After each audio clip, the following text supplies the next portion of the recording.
Bonjour et bienvenue dans ce tout premier épisode de mon podcast. Je m'appelle Charlotte et j'approche de mes 21 ans et aujourd'hui j'ai décidé de prendre le micro pour vous parler d'un sujet très intime qui est l'hypersensibilité pelvienne. C'est un sujet qu'on connaît peu, c'est un sujet qu'on comprend mal et pourtant c'est quand même une pathologie qui concerne beaucoup de femmes qui restent souvent dans le silence. Du coup, ce podcast, il va permettre de mettre des mots dessus, de mettre des mots sur l'invisible, de raconter et de partager pour qu'on puisse se sentir, en fait, moins seul, dans tout ça. Donc je suis une personne qui a longtemps vécu avec son corps comme un mystère. J'ai longtemps cherché à comprendre pourquoi certaines sensations me paraissaient douloureuses, pourquoi mon corps réagissait ainsi à certaines choses.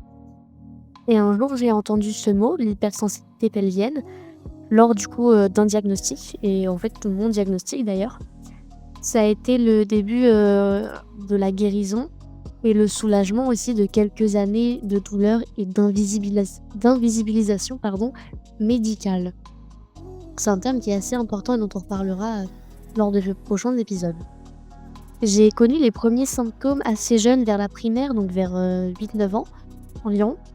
C'était, au début de simples douleurs, c'était une veine, donc en fait, c'est des douleurs éphémères, qui se sont transformées au fil du temps en douleurs chroniques au niveau de mon intimité et des douleurs qui ont fini par gâcher mon quotidien et angoisser, pour mon futur et tellement m'angoisser que ça m'a fait rentrer dans la fameuse spirale infernale qu'est la dépression, que l'on évoquera, d'ailleurs aussi.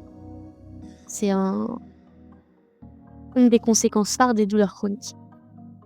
Et après des dizaines et des dizaines de rendez-vous médicaux, un peu foireux pendant lesquels j'ai été, très peu prise au sérieux par les professionnels, médicaux ou pendant lesquels je n'ai pas eu de réponse à mes questions, j'ai finalement trouvé ces réponses-là en entrant dans un centre antidouleur.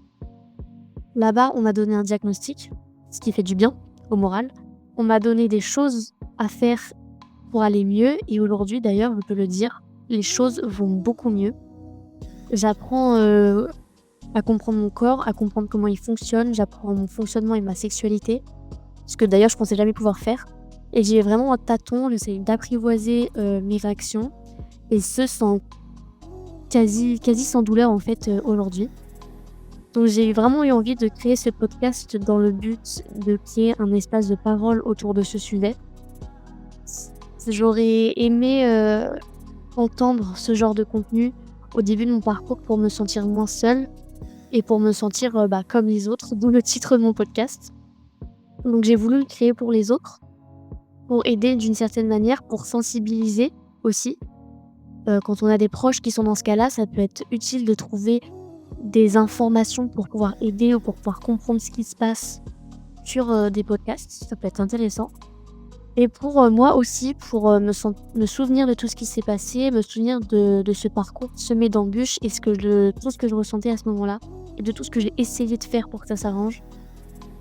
Donc dans ce podcast, en fait, vous allez trouver des épisodes dans lesquels je ne ferai pas mon histoire, surtout dans les prochains, tout vous raconter en détail, des infos sur cette, hypersensibilité pelvienne et ça va être beaucoup de moments de partage de sensations, de moments de vulnérabilité et beaucoup de moments de partage. Donc ça va vraiment être bien, je pense, un peu entre copines. Je voulais aussi, avant de clôturer, rappeler que je ne suis pas médecin et qu'ici, je vais vraiment partager mon vécu uniquement. Donc si vous avez, le moindre doute sur ce qui se passe sur votre corps, n'hésitez pas à consulter, un personnel, médical. Sur ce, merci de m'avoir écouté pour ce premier épisode. On se retrouve très vite pour parler plus en détail de l'hypersensibilité pelvienne, de ses causes, de ce qu'on ressent aussi dans son corps et de tout ce qu'on vit autour, les amitiés, les quoi dire, quoi faire.